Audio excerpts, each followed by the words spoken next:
Hello, and welcome to Hire Results, where business, workforce, and talent intersect.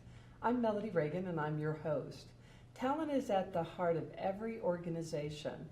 And in Hire Results, we're going to be exploring all things workforce, from hiring and recruiting through to performance management, all the way through to retirement and even termination. What we're all about are the tips and tools to help you create that workforce that is top performing for you, as well as create a top performing career for yourself. We're going to cover all things HR, and this is the place that you can go to every Tuesday at 3 p.m. We air on IPTV, and we also air on the Eye to Eye Facebook page, which is Facebook.com/hire results. If you happen to miss one of our shows, no worries. Please come back and visit us at IPTV. And you can also get the shows on eye-to-eyeworkforce.com/hire results. And just so you know, in addition to the video versions, we are providing podcasts. Now, what's our topic today? We have a really great topic for you today, and it's about PEOs. We all hear what PEOs are. They are so what is a PEO? A PEO is a professional employer organization, and should you use one or shouldn't you use one? But let me share a couple of things with you about PEOs. And I'm also going to start off and say HR is a very critical part of your business, and it's something that you need to protect yourself from. Now, what does HR truly cover, right? HR covers everything from benefits administration, payroll, unemployment administration, worker compensation, compliance assistance, drug testing programs, Family Lead Act. You've got all of the compliance that has to be taken care of. Well, I've got some news for you. If you are a smaller organization, a PEO can cover all of these things for you. And in fact, today in the United States, according to the National Association of PEOs, and you can find that location on the internet at napeo.org, there are actually 156,000 to 180,000 small businesses that use PEOs. In addition to that, we have about 27 million people who are on PEOs. Pretty impressive, right? So a large percentage of businesses as well as employees come through PEOs. But I think that there's a lot of misconceptions about what a PEO is, how it serves you, and if you should use that. And today I have an amazing guest with me. I have Jim Gosselin, who is a managing director, partner with AmCheck. Listen to me, I'm calling you a director and you are a partner. Fine, you own this business. He's actually a partner of Eye to Eye Workforce. Right. This is our go-to PEO and payroll provider. So Jim, before we get started, do me a favor, just so everybody knows about you and AmCheck. Tell us a little bit about you. Well, I'm originally from Kansas, moved here in '93. I have a beautiful wife and 2 children, a girl and a boy. And I've been the owner at AmCheck for about 18 years. We are a full payroll, human resource benefits administration company offering both PEO platform and payroll platforms. So fantastic. And by the way, one of the things that I love about AmCheck, because we work across states as an organization at Eye to Eye. One of the things that I love about AmCheck is you're a multi-state operation. yeah, absolutely. We can handle all 50 states, no problem. Fantastic. So here is, I just want to start off with everybody we talk about. So I want you to dig in a little bit. And let's start with what really is a PEO. Okay, PEO is a professional employer organization that's a co-employment relationship where taxes are filed under the PEO ID number from a federal standpoint. W-2s for all the employee at the end of the year are under that federal ID number, their legal business name versus a client. You know, I'm going to jump in. One of the concerns that people have about a PEO right off the bat, co-employer. Yeah. Do my workers really, are they really my employees or are they your employees? Yeah, you know, again, that's where the term co-employment comes from, where from a on-site direction, guidance, day-to-day standpoint, they are absolutely your employees. You hire, direct and guide, terminate as your employee. From the IRS's standpoint, we are the employer of record. So from a federal withholding standpoint, state withholding, garnishment administration, all of that, we're technically the employer. So you take care of that just even in an end-to-end. And let me ask this. people ask, okay, so there's a difference between a W-2 and a 1099 Mhm. employee. Yeah. So, let me rephrase that. There's a difference between a W-2 employee and a 1099 contractor. There you go, yes, thank you. You don't have, with a 1099, you cannot guide their work, you cannot do training. There's the 22-point checklist, which, Yeah. by the way, we're going to go over in a future show, just to make sure this is one of the things that we're going to be talking about. But if I have to pay both contractors and W-2, do you handle that for me, or do I have to handle it separately? We can handle that. I would say that for a PEO relationship, depending on what the fees are for that independent contractor, which is typically not eligible for insurance, they're not provided under the company workers' comp policy, or obviously unemployment isn't reported on them. So sometimes from a cost perspective, I would not include them. But we do have the ability to handle that if that's a need of our client. Oh, fantastic. And so what I know is one of the main drivers for where someone gets a PEO, besides it's a lot of work to do payroll, but we're going to come back to doing just payroll alone. One of the main drivers is health benefits. So that's the biggest, I would say. let's talk about that a little bit. Why is it a benefit for me to do PEO to get health care benefits? Yeah, there's several benefits. Healthcare typically being the biggest one, because that's where the employer savings can come from in pooled health insurance. But other services that are pooled is workers' comp insurance, depending on your premium there annually. If there's a savings, that can be substantial. And then the unemployment insurance tax rate that is obtained through the PEO versus what it is on your own. There are other administrative benefits where, from a compliance standpoint, new hire reporting, garnishments, unemployment claims administration, all of that is handled by the employer as the PEO, and then where you can get some tangible internal time savings from outsourcing that versus doing it internally. So there's the internal, but it's also, that's always a concern. If somebody, for whatever reason we have to pay unemployment or we go into that, it does have an effect on our taxes, and that's Sure. something, because it is a co-employment relationship, you as the PEO take care of that. I don't have to worry about it, right? And we have a natural response to every claim that's filed, no matter what we respond to, where some employers, if it's a legitimate claim, they don't even respond to it, where we just make a habit of at least having the data on what happened. And then unemployment rates vary year to year based on that performance, and it's just like any other insurance. If you use more than you pay in, then your premium is going to go up.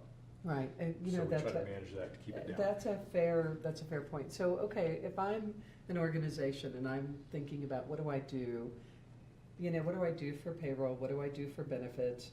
Should I consider a PEO? When am I really a great fit for a PEO? Yeah, there's a couple of different things that can drive that. Again, health insurance can be a driver there, but PEOs don't make sense for everybody.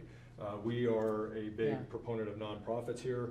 Nonprofits can lose their tax exemptions if they outsource to a PEO, unemployment or local taxes that they may have exemption from. Once they become employees of the PEO, they no longer have those exemptions. So in those cases, it doesn't make sense. Or even if the health insurance, if you're being rated up because all of the underwriting is transparent, where in small group it's not, and it can actually benefit. So we like to shop both ways to give a client a true choice in what makes sense for them, and then all of the various nuances with a PEO, and does it all make sense, or does it need to be separated?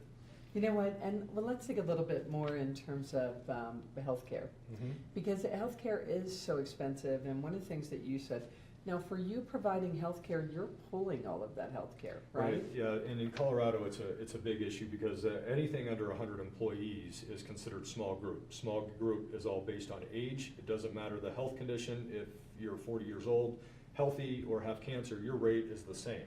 In a large group, that underwriting goes into, so if you're healthy, your rate's reflective. If you have cancer, you're going to be rated up because that's taken into consideration on that large group. So obviously trying to manage that from my standpoint is where I also want to make sure that we're doing right by our pool to make sure that we're not taking a bunch of adverse risks that eventually throws that off. By the way, and I'm really glad that you brought that up. That's a question I get all the time about PEOs. okay, if my workers are going into a pool, how's that pool going to affect my rates? It's great, yeah. You know, great, and obviously you from a business, because you are trying to manage the expense all the way across the board, and you're trying to get the economies of scale. And you know, something I know about you, Jim, is you are really into health in your office. Well, so for everybody, that is something yeah. that is so you. But you have to manage the risk that's coming in, and that's where a lot of companies don't consider when they sign with a PEO. All right, well, what is this going to look like next year? And if this PEO grows in the wrong way, what does that do? And then what are my choices? And a lot of times the PEO dictates the health, you know, this is the carrier, these are the rates. You know, you don't have a choice of carriers or different plan design. So it can be dictated, you know, and in some ways that's really good if it is a fit financially, and in other ways it limits you. So relative to insurance, you have different plans and different approaches. But the other one that I know that you do, even as a PEO, is you have to adhere to state laws. Like Yes. in the state of Colorado, as an employer, I am legally required to pay so much of health care for my workers. Yeah. It's not like I can say, I'm going to give you a plan and then you get to take care of it yourself, right? Yeah, especially if you're over 50, where then it's mandated that you have to provide it, where if you're under that, you know, but if you are providing health under that, it's at least 50% of the employee portion, so. It is. And what about, you know, I just want to ask in terms of that with the PEO and the pool and caring for families.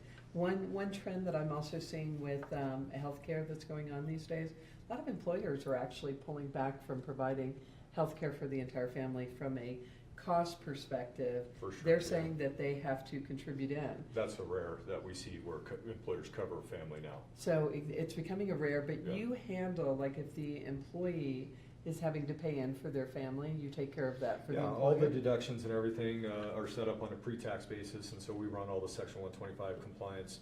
That's in and out of our PEO, so we can handle that as a standalone for payroll clients. But, you know, I have a philosophy around health insurance Yeah. that I believe people need to have a little skin in the game when it comes to Yeah. their care. And if you have a little sniffle, if you have a bigger out-of-pocket, you may Yeah. wait that third day before you go to the doc, versus if it's a $20 copay, you just go and don't think of what that does to our health care. And so a health savings account is I'm a big proponent of, regardless of gonna ask you about PEO this. Yeah. or standalone. Yeah. You know, have the employees where they've got you know, some portion that comes out of their pocket. So I have numerous examples, but of healthcare where Yeah. we need to manage the bills that are coming in to the carrier, and if we don't do it, the carrier tends to just pay them, and I've seen double billing and totally. things like that. So So by the way, part of the PEO, you handle the health savings account for Mhm. me Yep. too, right? So you take care of all of that. You get to take care of payroll. And you know, one of the core requirements of HR, and I'm going to go back to my list for a second. Yep. One of the core requirements is that it's payroll. I can tell you, and one of the things that can have a radical impact on satisfaction for your workers is if you're not paying them on a regular basis and on time, right? yeah, So, that should be. Well, let me now, in terms of like size, would you say going with the PEO is better for a smaller company, and then when you're maybe over 100 employees, or you know, what is that break point? Because we know legally we have break Yeah, points at 50 yeah. employees. What's the break point for That's the a PEO? great question, and I would, it really comes down to, at that point, once you get over 100, you should shop both ways. Inside the PEO pool and then in open market on your own. And depending on what those rates come back and comparison toward benefits within the health insurance, you know, it's a $1,000 deductible is a big difference between $5,000, which can reflect premium. But that 100 mark, I would say 10 to 100 is the sweet spot. Below 100, our PEO, for example, we won't enroll less than 5. So there's at least a minimum of 5 needed to be a fit for. Right. But under 100, always, you know, look both ways regardless of your size, but then over 100 you should definitely start to get some economies of scale on your own, and I would just compare all the economies of scale through the PEO pool versus what you can. Buying it Yeah. direct, Yeah. et cetera. And so, you know, exactly. It's really, in business, we're trying to make sure that we're managing our margins and handling our cost. All right, so here's, I just want to dig in for a second. We talked at the very beginning, Mhm. co-employment. Yep. And I know that I have control over my workers and their day-to-day, and we've talked about that a little bit. that's one of the misconceptions of a PEO. What are some other misconceptions that people Yeah. have around PEOs? I think the most common misunderstanding is that where the on-site employer thinks the PEO is responsible and liable for everything. And so they can't be held liable for things like sexual harassment or discrimination, et cetera. Where the PEO may be the employer of record, but if it comes to on-site activity, the employer is still going to be held liable for that. And additionally, in Colorado, PEOs are required to be certified, which helps prevent, 15 years ago, I had a PEO where collected tax money from an employer and then never remitted it to the IRS and various agencies. That no longer happens because of the certification that the state requires. Yeah. So, make sure that your PEO is certified with the state if you're looking at that, and then they may be the employer of record, but they don't wash your hands of liability. So the HR and day-to-day practices, while that PEO helps with those, it's still your responsibility at the end of the day to make sure you're doing what's right.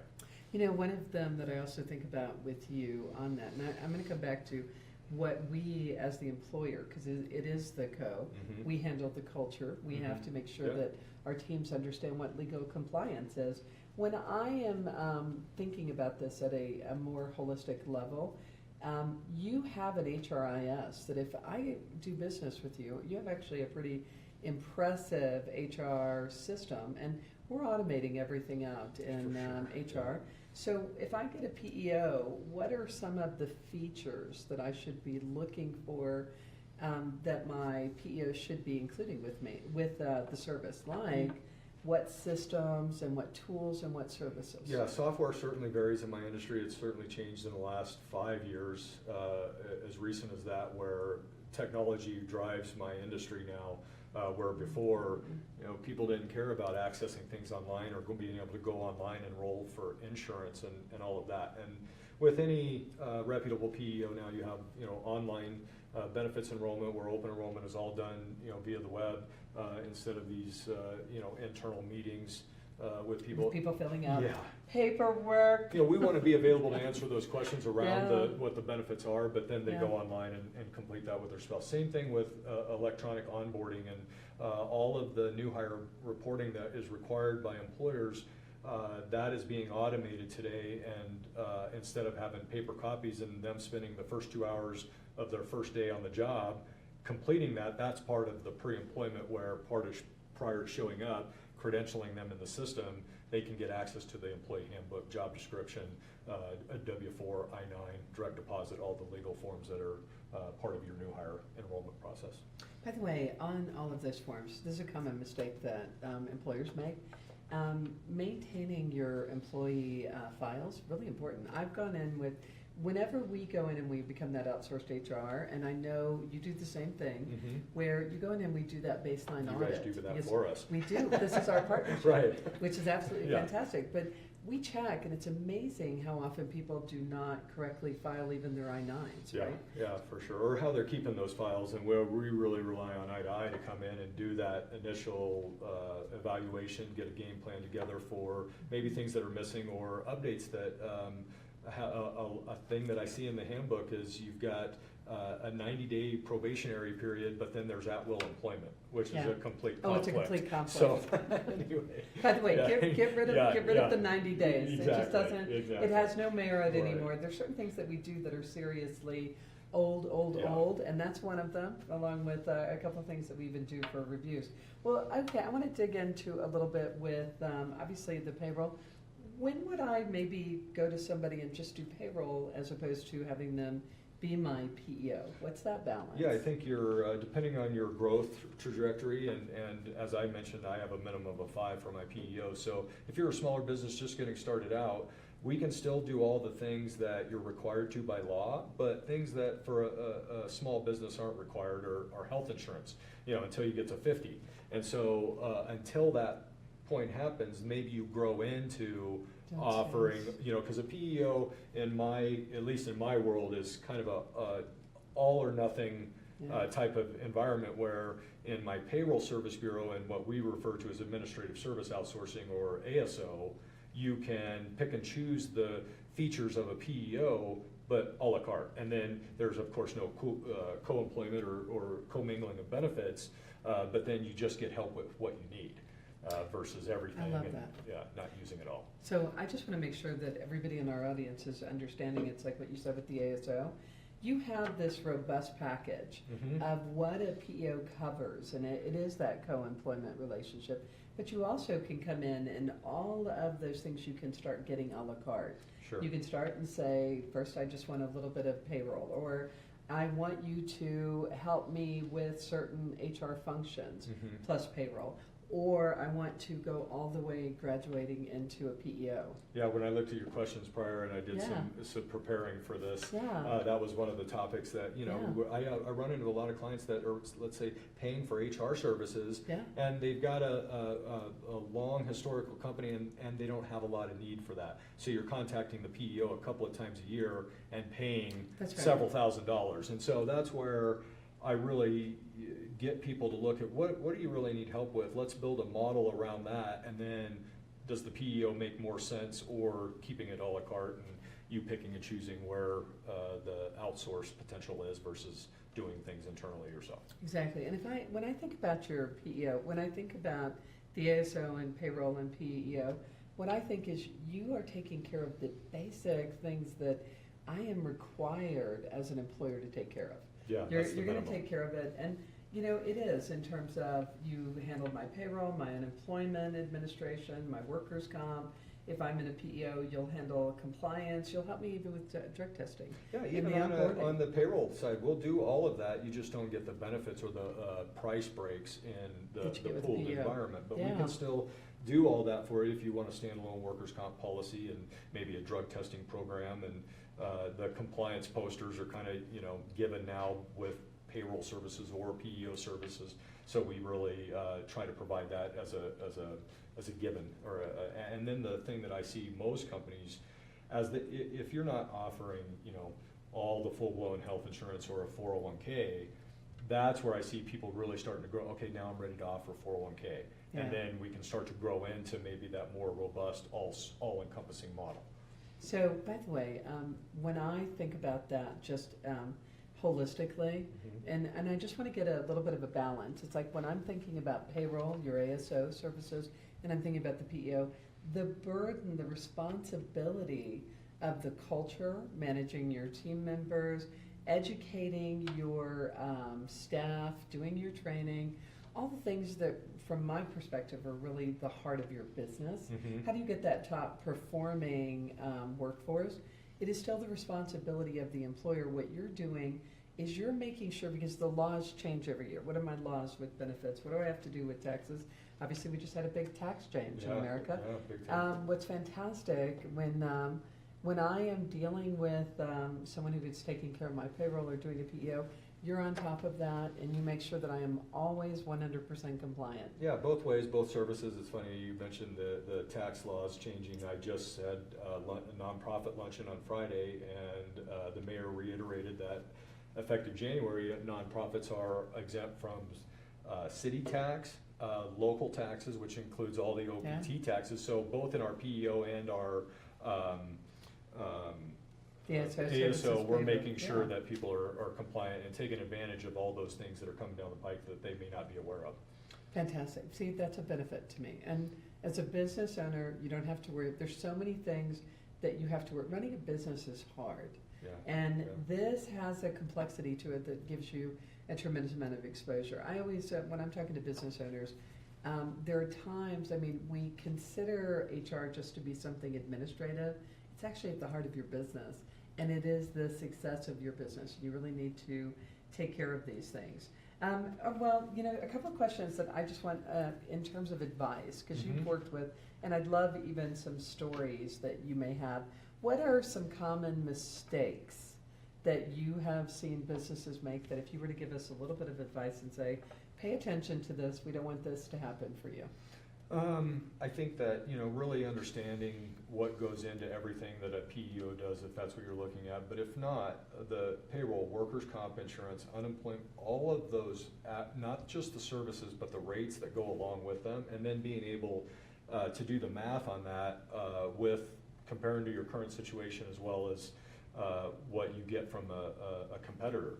I see a lot of lack of due diligence done in that process, and then regret happening. Nothing makes me happier than that phone call that I made a mistake. But but it's unfortunate that there's so much that goes into that process can be overwhelming, and I would just lean on a trusted support person that in the HR or the payroll industry. Yeah, you know what, it's so funny that you say that, is there are a lot of people just don't even realize it's not just about getting the paycheck out, it's about getting the taxes in, keeping everything current, getting the right rates. It's the kind of thing that, and the other thing that I've observed through the years, our governments have become so much more sophisticated in their processes that they track it if something's missing. And here's another dynamic I'm seeing recently, as some of our federal laws are starting to be removed or becoming a little more open, our state and our local laws are becoming heavier in some areas. So what you just said about nonprofits is actually a little bit of the opposite direction of what I'm seeing for business. Well, for sure, though, you remind me of a graph that I have in an old presentation that in the 1920s there was less than a handful of tax laws, and today there's dozens, and so keeping up with all that is a challenge. And then I would say that internally, as we're trying to help our clients, is what resources do we share in the community?